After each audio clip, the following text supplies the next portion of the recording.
Sim, um só mediador entre Deus e os homens, que é quem, senhor Joaquim? Que é quem? Jesus. Jesus. Não, leia de novo aí. Quem é o mediador?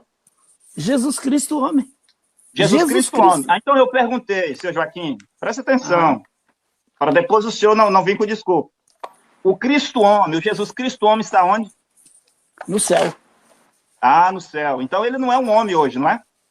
Não, o mediador é Jesus homem. Cristo homem. Senhor Joaquim, ele não deixou de ser homem. O senhor leu aí. Né? Ele não Jesus Cristo apareceu para Paulo a caminho de Damasco. Ele não era um homem. E ele apareceu de diversas formas, de muitas maneiras. Muito bem, senhor Deltamar e todos os que estão aí nos assistindo e irão nos assistir. Deus, o que ele fez? Deu à mulher uma gloriosa função para ela, tanto de criação como também pela redenção. Então Eva não foi criada de novo do pé de Adão. Eva foi criada da costela. Não foi criada do pé para não ser pisada, tá? Então você que é da igreja do Cacau Felipe, se eles estão te considerando inferior, a Bíblia não te considera inferior, tá? A Bíblia não te considera inferior. Você foi tirada da costela de Adão, não foi tirada dos pés nem da cabeça. Cuidado você que está querendo aí mandar no teu marido, tá bom? Então isso mostra ela estar em pé de igualdade. A mulher foi criada para ser companheira do homem. E o homem foi gerado no ventre de uma mulher também, não se esqueça disso, porque é interessante, porque a gente é nutrido por uma mulher.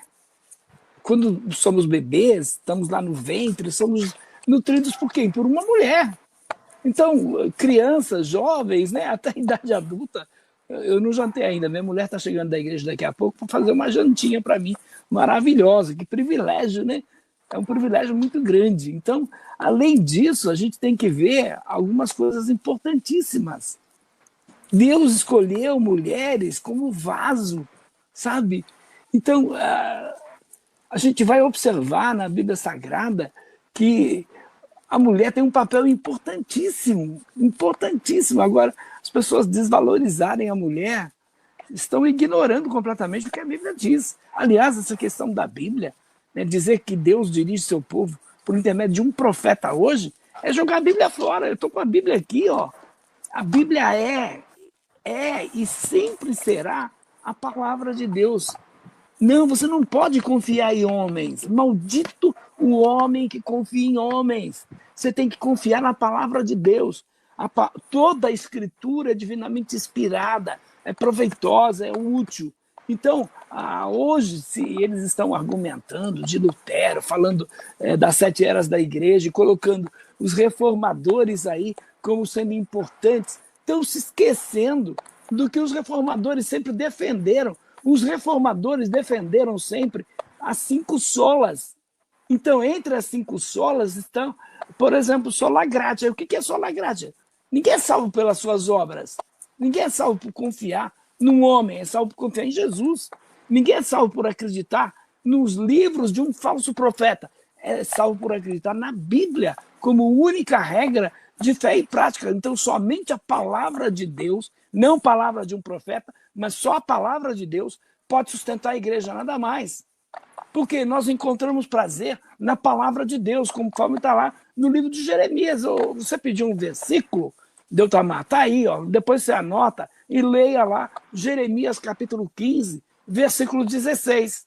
Leia depois Salmo. O Salmo 119 todo, Deltamar, fala da palavra de Deus. E ela nos santifica. A palavra de Deus nos torna o nosso coração grato, sabe? Aí a gente vai ver que a palavra de Deus nos torna aprovados, esperançosos, e temos tantas outras referências que eu poderia dizer da palavra de Deus. Então, eu quero insistir, vocês que são aí membros da igreja, do falso profeta Cacau Felipe, e eu vou dar ainda aqui o porquê que ele é um falso profeta, sabe? Porque é importante a gente falar sobre isso. Olhar a Bíblia como um mero livro de história e não como palavra de Deus, como fez aí o chamado apóstolo Deltamar, isso é prejudicial. Isso é extremamente prejudicial. Tá? Então, esse indivíduo está sendo inimigo da graça de Deus, porque homens batalharam pela palavra de Deus. E se a gente teve a reforma protestante, né, onde você mencionou tantos nomes aí, esses nomes que surgiram da Reforma Protestante devem dar graças a Deus, porque ela surgiu e temos as denominações aí que surgiram também dessa Reforma Protestante. Agora, dizer que a palavra de Deus não é a verdade absoluta, dizer que o conhecimento teológico é diabólico, não, por favor, não tem nada a ver. E você pegar e definir o cristianismo aí no chamado livro do profeta Cacau Filipe, é um absurdo. Você está ignorando as Sagradas Escrituras, está ignorando a Bíblia Sagrada. Então, quando você citou o exemplo aí da Bíblia como um mero espelho, retrovisor, né, que a gente olha lá um livro de história qualquer, não. A Bíblia é como um livro de um vestígio da pré-história, né, da pré-história cristã, da pré-história judaica. Não. Que a Bíblia não pode te dar a vida eterna? Queimar todas as versões da Bíblia? Isso aí, claro que eu vou ter que caracterizar Cacau Filipe e seus seguidores como hereges. São hereges porque negam um fundamento da Reforma Protestante. Negam a base. Jesus disse: os céus e a terra vão passar, mas as palavras de Deus não vão passar nunca. Então, pode ter certeza que vão surgir muitos falsos profetas, muitos falsos mestres, muitos falsos apóstolos, mas a palavra de Deus permanece para sempre.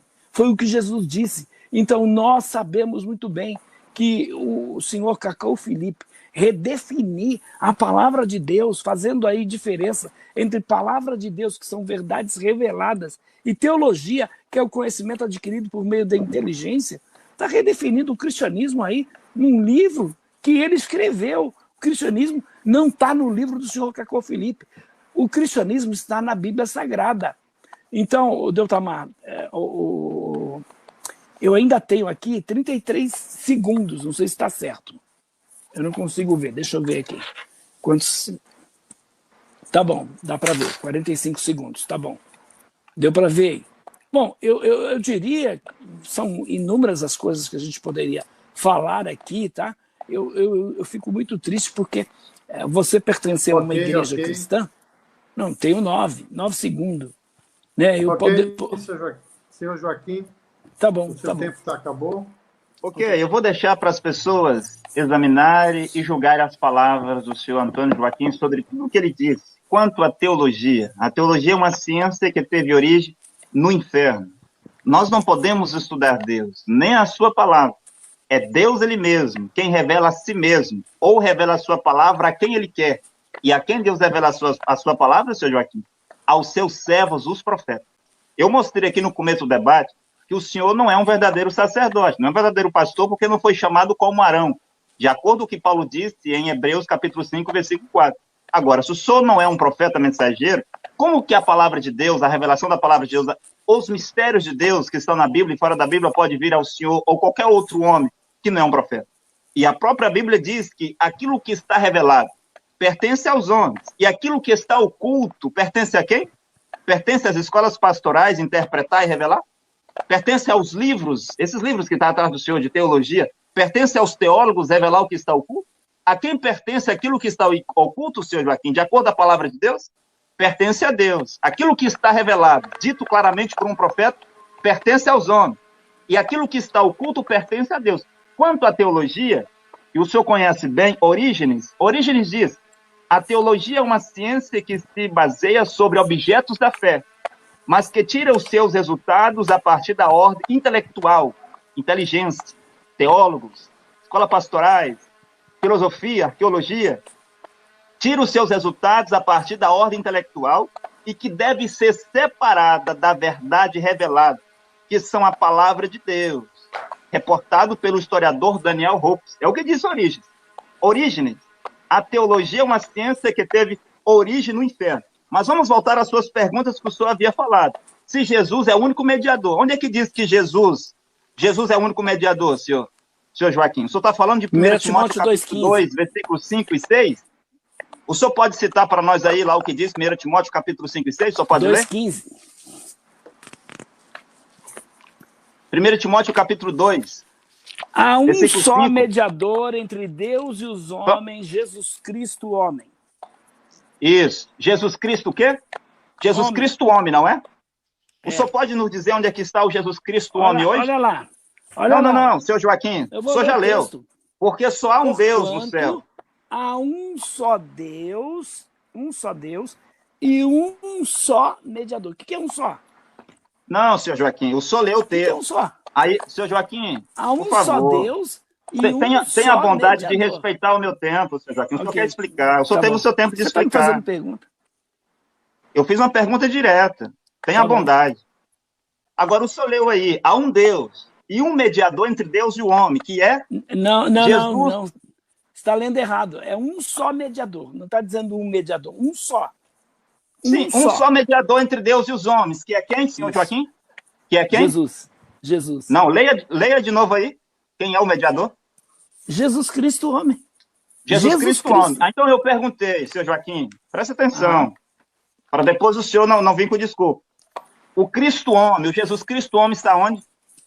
No céu. Ah, no céu. Então ele não é um homem hoje, não é? Não, o mediador ele é Jesus homem. Cristo homem. Senhor Continua, ele não deixou de o ser senhor homem. leu aí. Não, Ele não Jesus deixou Cristo de apareceu ser para homem. Paulo a caminho de Damasco. Ele não era um homem. E ele apareceu Quem de disse que diversas não? formas, de muitas maneiras. Vamos lá, o senhor não vai me atrapalhar. Aí Você diz tá Jesus perguntando? Cristo, homem. O mediador entre Deus e os homens é Jesus Cristo, homem. Aí o senhor continua lendo, já que o senhor gosta de contexto, né? De analisar o contexto. Paulo vai dizer, porque eu fui enviado para esse testemunho. Um testemunho a ser dado no seu tempo apropriado. Esse testemunho, senhor Joaquim, de que Jesus Cristo, homem, é o mediador entre Deus e os homens. Qual é o tempo apropriado que fala Paulo aí? Qual é esse tempo apropriado? Ele está dizendo que é presente. Senhor Joaquim, só mediador. eu fui enviado para esse testemunho. Está nos versículos seguintes. E Paulo diz que ele foi enviado para esse testemunho. Ele foi estabelecido como um pregador. Ele diz, eu não minto. Um testemunho a ser dado no tempo apropriado. Que tempo apropriado é esse? Que Jesus Cristo, homem, é o mediador? É no tempo de Jesus. Porque lá no tempo do dilúvio, o mediador entre Deus e os homens era Noé. O mediador é um profeta. É o porta-voz. Está vendo o profeta, o porta-voz? Noé era o porta-voz entre Deus e os homens. Moisés era o porta-voz entre Deus e os homens. Senhor Joaquim, o senhor está de acordo que Moisés era o mediador entre Deus e os homens, sim ou não? Moisés? Sim. Sim.